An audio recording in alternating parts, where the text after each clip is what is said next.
வணக்கம், நான் உங்கள் ஆஜரோமியோ. இன்னைக்கு நம்ம ஒரு உண்மையான கதையை பத்தி பார்க்க போறோம். ஒரு பெண் இரவு 12 மணி அளவு தன் காதலனை அவசரமாக பார்க்க வேண்டும் என்று அழைக்கிறார். பதறிப்போன காதலன் வேகமாக வருகையில் அவனை பார்த்தவுடன் ஓடி வந்து கட்டி அணைத்து அழுகிறாள். என்னாச்சு, ஏன் அழுற என்று கேட்க, நம் காதல் என் வீட்டுக்கு தெரிந்து விட்டது. விடிந்தால் எனக்கு ரகசிய திருமணம் செய்ய ஏற்பாடு நடக்கிறது. நீ இல்லை என்றால் நான் இறந்து விடுவேன். நாம் எங்காவது ஓடிவிடலாம் என்று சத்தமாக அழுகிறாள். காதலனோ வறுமையில் பிறந்தவன். நன்றாக யோசித்து பெண் வீட்டில் முறைப்படி பெண் கேட்பதுதான் சரி என்று அவளை அழைத்து கொண்டு சினிமா ஹீரோ போல அவள் வீட்டிற்கு சென்று விட்டான். இவள் அழுது கொண்டு வருவதை பார்த்தவர்கள் தங்கள் வீட்டு பெண்ணை இவன்தான் ஏதோ செய்திருக்கிறான் என்று தவறாக நினைத்து அவளின் சகோதரன் காதலனை சரமாரியாக தாக்குகிறான். முகமெல்லாம் இரத்த சொட்ட காதலனை பார்த்தவர், ஐயோ அடிக்காதீர்கள், நாங்கள் எந்த தவறும் செய்யவில்லை, எங்களை வாழ விடுங்கள், அவன் பாவம், அம்மா, ஐயோ என்று அலறுகிறாள். இவள் அழுகுரல் யார் காதிலும் விழவில்லை. அடி பயங்கரமாக விழ காதலனின் ஒரு காலை அடித்தே உடைத்து விடுகின்றனர். வேகமாக வீட்டிற்குள் ஓடி ஒரு கத்தியை எடுத்து வந்து, அடே, இன்னொரு அடி அவன் மீது விழுந்தா இங்கேயே என் கழுத்தை அறுத்துக்குவேன் என்றாள் காதலி. என்னை மறந்து விடுடா, நீ எனக்கு வேண்டாம், போடா என்று மனம் நொந்து மண்டியிட்டு அழுகிறாள்.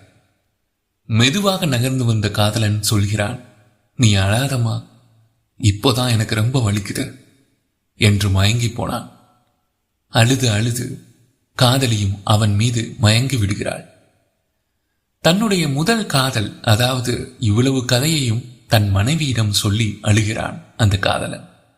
கண் கசிந்தபடி, பிறகு என்னாச்சுங்க என்கிறாள் அவனது மனைவி. என் மேல் போலீஸ் புகார் கொடுத்து 1 வருடம் சிறையில் இருந்தேன். சிறையில் இருந்து வந்த நான் என் நண்பனை பார்க்க சென்றேன். அப்போதுதான் தெரிந்தது என் நண்பனின் மனைவிதான் என் முதல் காதலி என்று. அதற்கு மேல் அவனால் சொல்ல முடியாமல் வானத்தை பார்த்து அழத் தொடங்கினான். இப்போதுதான் அவன் மனைவிக்கு கணவன் மீது காதல் வந்தது. அவன் சட்டையை பிடித்து இழுத்து மார்போடு அணைத்து கொண்டு, அவள் போனால் போகட்டுமே, உங்களுக்காக நான் இருக்கிறேனே, உங்கள் மனதில் இவ்வளவு வலி இருக்கிறது, ஐயோ எப்படி தாங்கிக் கொண்டீர்கள்? நான் உங்கள் மனைவி, உங்களுக்காக பிறந்தவள். இனி நான் உங்களை விட்டு ஒரு நொடி கூட பிரிய மாட்டேன். வாழ்ந்தால் ஒன்றாக வாழ்வோம், செத்தால் ஒன்றாக சாவோம் என்று அவன் முகத்தில் முத்தமலையாய் பொழிகிறாள். என் மனைவி என்னை புரிந்து கொண்டாள், இதுவே போதுமடி என்று அவளை தூக்கி, அடியே ராட்சசி, பொண்டாட்டி என்று சத்தமாக சிரித்து கொண்டே அழுகிறான். எப்படி காதலிக்க வேண்டும் என்று சொல்லி கொடுத்துவிட்டு இறந்து விடுகிறது அந்த முதல் காதல். நேசியுங்கள், நேசிக்கப்படுவீர்கள். முதல் காதலிலேயே வாழ்க்கை முடிந்து போய்விடாது என்பதை காதலிக்கும் ஒவ்வொருவரும் புரிந்து கொள்ள வேண்டும். காதலில் எந்த நேரத்திலும் இடர் வரலாம். அப்போது இருவரில் யாரும் பாதிக்கப்பட்டு விடக்கூடாது என்பதில் இருவருமே மிக கவனமாக இருக்க வேண்டும். காதலிக்கும் போது பழகியது, பேசியது எல்லாம் மீண்டும் மீண்டும் நினைவில் வரத்தான் செய்யும், மனதை வாட்டத்தான் செய்யும். உடனே அதனை மறக்க முடியாது என்பது உண்மைதான். ஆனால் மறந்துவிட முடியும் என்பது அதைவிட பெரிய உண்மை.